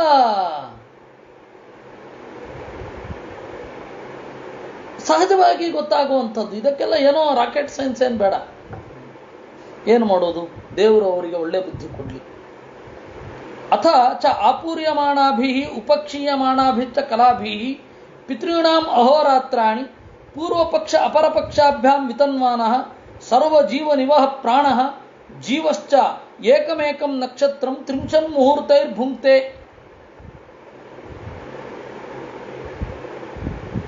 ಹದಿನಾರು ಕಲೆಗಳು ಸೂರ್ಯನಲ್ಲಿ ತುಂಬಿದಂತೆ ಕಾಣ್ತದೆ, 16 ಕಲೆಗಳು ಖಾಲಿಯಾದಂತೆ ಕಾಣುತ್ತೆ. ಅದು ಮೂಲಭೂತವಾಗಿ ಮನಸ್ಸಿನ ಮತ್ತೆ ಸಸ್ಯಗಳ, ಆಮೇಲೆ ಬೇರೆ ಪ್ರಾಣಿಗಳ, ಸಮುದ್ರದ ಏರಿಳಿತಗಳ ಕಾರಣದಿಂದ ಅದು ಬಂದದ್ದು. ಚಂದ್ರನಲ್ಲಿ ಏನೋ ಕಡಿಮೆ ಆಗೋಗತ್ತೆ ಅಂತಲ್ಲ. ಅದನ್ನು ಷಟ್ಪ್ರಶ್ನ ಉಪನಿಷತ್ತು ಒಂದು ಸ್ವಲ್ಪ ನೋಡಿದರೆ ಅದು ಗೊತ್ತಾಗುವಂಥದ್ದು. ಅದು ಸಾಂಕೇತಿಕ, ಆ ಕಲೆ, ಚಂದ್ರನ ಕಲೆ. ಪ್ರಕೃತಿಯ ಮೇಲೆ ಆಗುವ ಪರಿಣಾಮಗಳು ಚಂದ್ರನಲ್ಲಿ ಕಾಣುತ್ತವೆ. ಚಂದ್ರ ಕನ್ನಡಿ ಇದ್ದ ಹಾಗೆ ಪ್ರಕೃತಿಯಲ್ಲಿ ಏನು ಪರಿಣಾಮ ಆಗತ್ತೆ ಅದು ಚಂದ್ರನಲ್ಲಿ ಕಾಣುವಂಥದ್ದು. ಇದೇ ಇರುವಂಥದ್ದು. ಅಲ್ಲಿ ಆಪೂರ್ಯಮಾಣಾಭಿ ಅಪಕ್ಷೀಯಮಾಣಾಭಿಶ್ಚ ಕಲಾಭಿ, ತುಂಬುವ ಖಾಲಿಯಾಗುವ ಕಲೆಗಳಿಂದ ಕೂಡಿಕೊಂಡು ಪಿತॄಣಾಂ ಅಹೋರಾತ್ರಾಣಿ ಪೂರ್ವಪಕ್ಷ ಅಪರಪಕ್ಷಾಭ್ಯಾಂ ವಿತನ್ಮಾನ, ಅದು ಪಿತೃದೇವತೆಗಳ ಆರಾಧನೆ ಮಾಡಲಿಕ್ಕೆ ಹಗಲು ಮತ್ತು ರಾತ್ರಿ ಅಂತನ್ನುವ ಚಿಂತನೆಯನ್ನು ನಮಗೆ ಕೊಟ್ಟಿದ್ದು. ಸರ್ವಜೀವ ನಿವಹ ಪ್ರಾಣಃ ಜೀವಶ್ಚ ಏಕಮೇಕಂ ನಕ್ಷತ್ರಂ ತ್ರಿಂಶನ್ ಮುಹೂರ್ತೈರ್ಭುಂಕ್ತೆ. ಒಂದೊಂದು ನಕ್ಷತ್ರದಲ್ಲಿ 30 ಮುಹೂರ್ತಗಳ ತನಕ ಇರ್ತಾನೆ. ಸಯೇಷ ಷೋಡಶಕಲ ಪುರುಷಃ, ಈ ಚಂದ್ರ ಏನಿದ್ದಾನೆ, ಜೀವ ಅಂದರೆ ಚಂದ್ರ ಅಂತ. ಈಗ ಋಷಿವತ್ತೇಪಿ ಪೂಜ್ಯಂತೆ ಯವನಾಹ ಅಂತ ಬೃಹತ್ ಜಾತಕದಲ್ಲಿ ಋಷಿವತ್ತೇಪಿ ಪೂಜ್ಯಂತೆ ಅಂತ, ಗ್ರೀಕರನ್ನು ನಾವು ಗೌರವದಿಂದ ಕಾಣ್ತೇವೆ ಅಂತ ಮಿಹಿರಾಚಾರ್ಯರು ಹೇಳ್ತಾರೆ. ಅವರು ಒಂದು ಸ್ವಲ್ಪ ಜೀವ ಅನ್ನೋದಕ್ಕೆಲ್ಲ ಬೇರೆ ಅರ್ಥವನ್ನು ಹೇಳ್ತಾರೆ.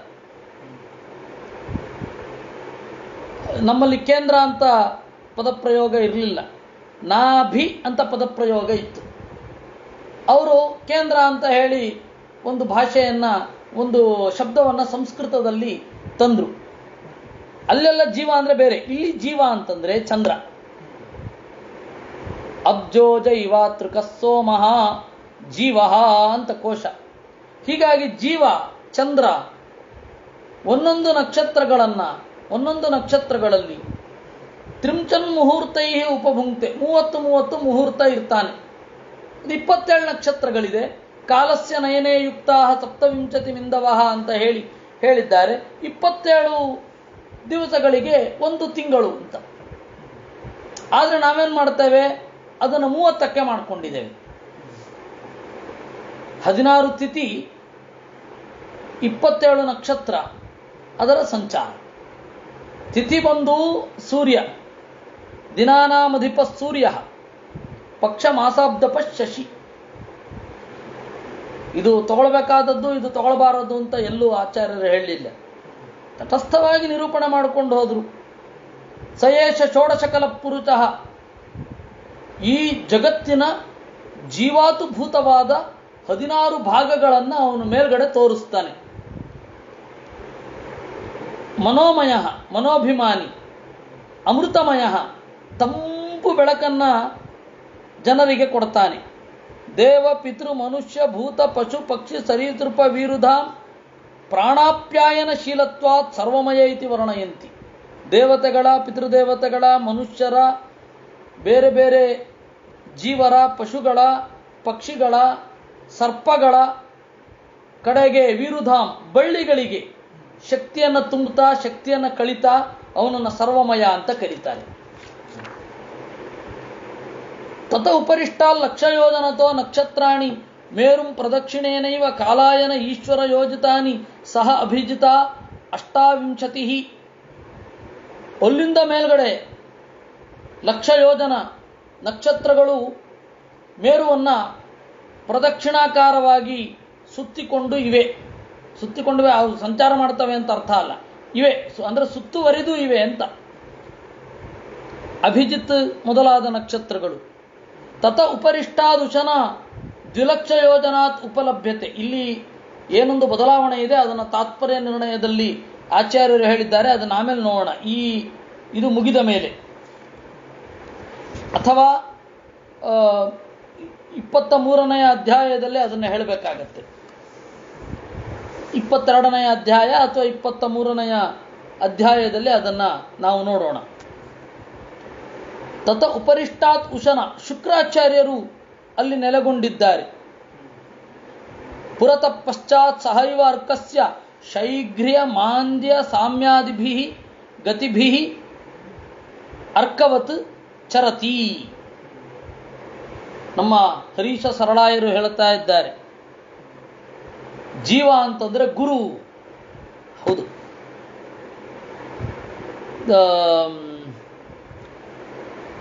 ನಾನು ಕಡಿಯಾಳಿ ವಾದಿರಾಜ ಉಪಾಧ್ಯಾಯರ ಹತ್ತಿರ ಒಂದು ಸ್ವಲ್ಪ ಜ್ಯೋತಿಷ್ಯವನ್ನು ಪ್ರಯತ್ನ ಪಟ್ಟಿದ್ದೆ.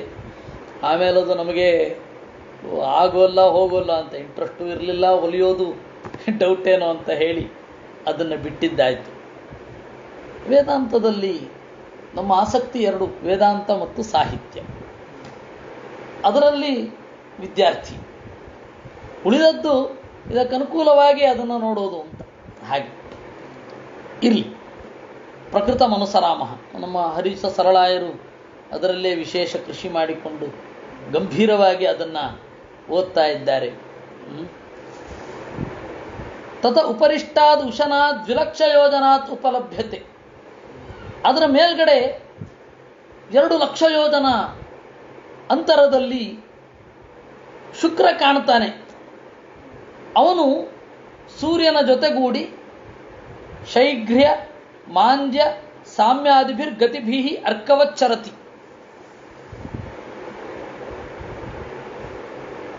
ಸೂರ್ಯನಂತೆ, ಸೂರ್ಯನಿಗೆ ಜೊತೆಯಾಗಿ ವೇಗವಾಗಿ ನಿಧಾನವಾಗಿ ಸಮಗತಿಯಲ್ಲಿ ಸಾಗುತ್ತಾನೆ. ಲೋಕಾನಾಂ ನಿತ್ಯದಾ ಅನುಕೂಲ ಏವ ಪ್ರಾಯೇಣ ವರ್ಷಂ ಯತ್ಸ್ಥಿತಿ ದ್ವಾರೇಣ ಅನುಮೀಯತೆ ಸವೃಷ್ಟಿ ವಿಷ್ಟಂಭ ಗ್ರಹೋಪಚಮನಃ ಉಶನಸ ಬುಧೋಪಿ ವ್ಯಾಖ್ಯಾತಃ. ಈ ಇಡೀ ಜನರಿಗೆ ಒಳ್ಳೆಯದಾಗೋದನ್ನು ಶುಕ್ರನ ಮೂಲಕವೇ ಚಿಂತನೆ ಮಾಡ್ತಾರೆ ಜ್ಯೋತಿಷ್ಕರು. ಅವನು ವಕ್ರಿಯಾಗಿದ್ದಾನೋ, ಶುಕ್ರ ನೀಚನಾಗಿದ್ದಾನೋ ಇತ್ಯಾದಿ ಇತ್ಯಾದಿಯಾಗಿ ಚಿಂತನೆ ಮಾಡ್ತಾರೆ. ಸವೃಷ್ಟಿ ವಿಷ್ಟಂಭ ಗ್ರಹೋಪಶಮನಃ, ಮಳೆ, ಆಮೇಲೆ ಬೇರೆ ಬೇರೆ ರೀತಿಯಾದ ಪ್ರತಿಬಂಧಕಗಳು. ಅದಕ್ಕೆ ಲೋಕದಲ್ಲಿ ನೋಡಿ, ಅವನಿಗೆ ಒಳ್ಳೆ ಶುಕ್ರ ದೆಸೆ ಖುಲಾಯಿಸಿತು ಅಂತಾರೆ. ಅಂದರೆ ಅವನು ಜನರ ಮನಸ್ಸಿನಲ್ಲಿ ಅಷ್ಟೇ ಅಲ್ಲ, ಅವನೊಂದು ಬ್ರಾಂಡೆಡ್ ಏನು, ಶುಕ್ರ ಅಂತಂದ್ರೆ ಒಳ್ಳೆಯದು ಅಂತ. ಅದಕ್ಕೆ ಹೇಳಿದ್ದು ಉಶನಸ ಬುಧೋಪಿ ವ್ಯಾಖ್ಯಾತಃ. ಶುಕ್ರನ ತರಹನೇ ಬುಧನೂ ವ್ಯಾಖ್ಯಾತ, ಬುಧನೂ ಹೀಗೆ ಇದ್ದಾನೆ ಅಂತ ತಿಳಿಯತಕ್ಕದ್ದು. ಅಂದರೆ ಅವನ ಅಸ್ತಿತ್ವವನ್ನು ಹೀಗೆ ಚಿಂತನೆ ಮಾಡಬೇಕು ಅಂತ. ಇದನ್ನ ಪುಣ್ಯಗ್ರಹ ಪಾಪಗ್ರಹ ಅಂತ ಕರೆದ್ರು ಜ್ಯೋತಿಷ್ಕರು. ದುಷ್ಟಗ್ರಹ ಪಾಪಗ್ರಹ ಅಂತ. ಇದು ಯಾವ್ಯಾವ ಸಮಸ್ಯೆಗಳಿಗೆ ಕಾರಣ ಆಯಿತು ಅಂದರೆ, ಜ್ಯೋತಿಷ್ಕರ ಪರಿಭಾಷೆ ಏನು? ಜನರ ದೋಷವನ್ನು ಸೂಚನೆ ಮಾಡುವಂತಹ ಗ್ರಹ ದುಷ್ಟಗ್ರಹ.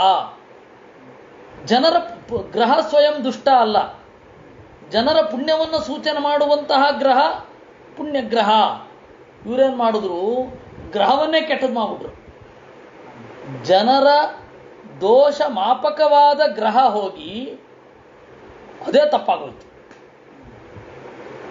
ಅದು ಗ್ರಹ ಅಂತನ್ನೋದು ಪರಿಣಾಮ ಬೀರುತ್ತೆ ಮನುಷ್ಯನ ಮನಸ್ಸಿನ ಮೇಲೆ. ಯಾಕೆಂದ್ರೆ ಮಧ್ವಾಚಾರ್ಯರೇ ಯಥಾ ಗ್ರಹೈರ್ ವಿದುಷ್ಯತೆ ನೃಣಾಂ ಮತಿಹಿ ಪೃಥಕ್ ಪೃಥಕ್ ತಥಾ ದಿವಾಕರಾತ್ಮನಃ ತಥಾ ಭವದ್ವಿದೂಚಿತ ಮತಿರ್ ದಿವಾಕರಾತ್ಮನಃ ಅಂತ ಆಚಾರ್ಯರು ಹೇಳಿದ್ದಾರೆ. ಆದರೆ ಗ್ರಹಗಳು ಸ್ವತಂತ್ರವಾಗಿ ಏನು ಮಾಡಲ್ವಲ್ಲ, ಅದು ಮಾಪಕ ಅಷ್ಟೇ. ಆ ಪುಣ್ಯಗ್ರಹ ಮತ್ತು ಪಾಪಗ್ರಹವನ್ನ ತಪ್ಪಾಗಿ ಅರ್ಥೈಸಿಕೊಂಡು ಏನೇನೋ ಸಿದ್ಧಾಂತಗಳು ಹೊರಟು ಬಿಡುತ್ತೆ. ಅವರೇ ನಿಷ್ಪಾವ ನೋಡಿ, ಅದು ಪಾಪಗ್ರಹಕ್ಕೆ ಇಡೋದು, ಅದರಿಂದಾಗಿ ಅವರೇನೋ ತಗೊಳ್ಬಾರದು. ಅವರೇ ತಗೊಳ್ಬಾರದು ಅಂತ ಹೇಳಿದ್ದು ವಾತ ಜಾಸ್ತಿಯಾಗಿ ನಿಮ್ಮ ಬೆಳಗ್ಗೆ ಎದ್ದರೆ ಸಾಧನೆ ಚೆನ್ನಾಗಾಗಲ್ಲ ಅಂತ ಹೇಳಿರಬಹುದೇ ವಿನಃ ತಿನ್ನಬೇಕು ಅಂತ ಶಾಸ್ತ್ರದ ವಿಧಿ ಇಲ್ಲ.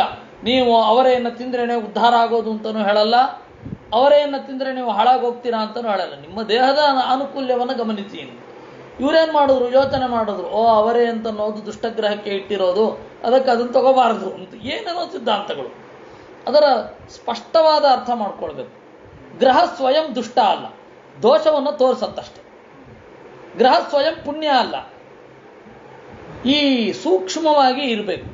ತತ ಉಪರಿಷ್ಟಾದ್ ದ್ವಿಲಕ್ಷ ಯೋಜನತೋ ಬುಧ ಸೋಮಸುತ ಉಪಲಭ್ಯಮಾನ ಪ್ರಾಯೇಣ ಶುಭಕೃತ್ ಯದಾ ಅರ್ಕಮತಿರಿಚ್ಛೇತ ತದಾ ಅತಿವಾತ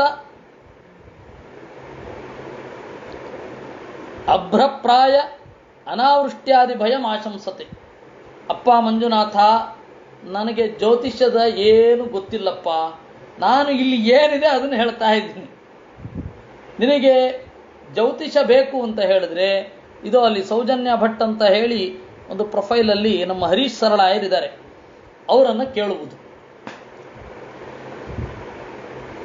ಇನ್ನು ಬುಧ ಇದ್ದಾನೆ, ಪ್ರಾಯೇಣ ಶುಭಕೃತ್, ಹೆಚ್ಚಾಗಿ ಅವನು ಒಳ್ಳೆಯದನ್ನು ಸೂಚನೆ ಮಾಡ್ತಾನೆ. ಯದಾ ಅರ್ಕಮತಿರಿಚ್ಛೇತ, ಯಾವಾಗ ಅವನು ಸೂರ್ಯನನ್ನು ದಾಟುತ್ತಾನೆ ಅವಾಗ ಅತಿವಾತ ಅಭ್ರಪ್ರಾಯ ಅನಾವೃಷ್ಟ್ಯಾದಿ ಭಯಂ ಆಶಂಸತೆ. ಗಾಳಿ ಜೋರಾಗಿ ಬೀಸತ್ತೆ, ಮ್ಯೂಂಡೇನ್ ಆಸ್ಟ್ರಾಲಜಿ ಅಂತ ಕರೀತಾರೆ ಇದನ್ನು. ದೇಶದ ಮೇಲೆ ಏನು ಪರಿಣಾಮ ಬೀರುತ್ತೆ ಅನ್ನೋದನ್ನು ಹೇಳುವಂಥದ್ದು. ಅತಿವಾತ ಸುಂಟರ ಗಾಳಿ, ಅಭ್ರಪ್ರಾಯ ಮೋಡ ಇರುತ್ತೆ, ಮಳೆ ಬರಲ್ಲ, ಅಥವಾ ಈ ಸಂದರ್ಭದಲ್ಲಿ ಮಳೆ ಬರಲ್ಲ, ಇತ್ಯಾದಿಗಳನ್ನು ಅವನು ತೋರಿಸುತ್ತಾನೆ. ಯಾರು? ಬುಧ. ತತ ಊರ್ಧ್ವ ಮಂಗಾರಕೋಪಿ ಯೋಜನ ಲಕ್ಷ ದ್ವಿತಯ ಉಪಲಭ್ಯಮಾನ ತ್ರಿಭಿಸ್ತ್ರಿಭಿಃ ಪಕ್ಷೈಃ ಏಕೈಕಶಃ ರಾಶೀನ್ ದ್ವಾದಶ ಚ ಅನುಭುಂಕ್ತೆ ಯದಾ ನ ವಕ್ರೇಣ ಅಭಿವರ್ತತೆ ಪ್ರಾಯೇಣ ಅಶುಭಗ್ರಹ ಅಘಶಂಸಃ. ಆಮೇಲೆ ಮಂಗಳ.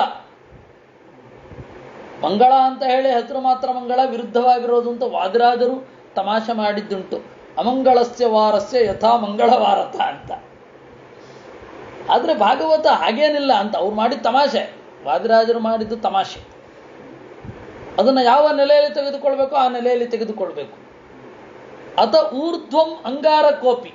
ಅದಾದ ಮೇಲೆ ನಾವು ಗಮನಿಸಬೇಕಾದದ್ದು ಅಂಗಾರಕ. ಅವನು ಮೂರು ಪಕ್ಷಗಳಲ್ಲಿ, ಅಂದರೆ ಒಂದೂವರೆ ತಿಂಗಳಿಗೊಮ್ಮೆ ಒಂದೊಂದು ರಾಶಿಯನ್ನು ಬದಲಾಯಿಸ್ತಾನೆ. ಯದಿ ನ ವಕ್ರೇಣ ಅಭಿವರ್ತತೆ, ಅವನು ವಕ್ರನಾಗದಿದ್ದರೆ ಪ್ರಾಯೇಣ ಅಶುಭಗ್ರಹ ಅಘಶಂಸಃ, ಅಶುಭವನ್ನು ಸೂಚಿಸುತ್ತಾನೆ. ಇಷ್ಟು ನಾವು ನೋಡಿದೆವು. 15ನೆಯ ಗದ್ಯಕ್ಕೆ ಇಲ್ಲಿಂದ ಮುಗಿಸೋಣ. 16ನೇ ಗದ್ಯದಿಂದ ನಾಳೆ ಮುಗಿಸೋಣ ಅಂತ ಹೇಳ್ತಾ, ನಾಳೆ ಅದು ನೋಡೋಣ ಅಂತ ಹೇಳ್ತಾ, ಪ್ರಾಯ ಇನ್ನೊಂದು 2-3 ದಿವಸದಲ್ಲಿ ಪಂಚಮ ಸ್ಕಂಧಕ್ಕೆ ಮುಗಿದು 6ನೇ ಸ್ಕಂಧಕ್ಕೆ ಕಾಲಿಡಲಿದ್ದೇವೆ ಅಂತ ಅಂದ್ಕೊಳ್ತೇನೆ. ಈ ಚಿಂತನೆಯನ್ನು ದೇವರಲ್ಲಿ ಅರ್ಪಿಸೋಣ. ಕೃಷ್ಣಾರ್ಪಣಮಸ್ತು. ಅನೇನ ಭಾವಿಯತ್ ಪುಣ್ಯಂ ತದಾಪ್ನೋತು ಪಿತಾ ಮಮ.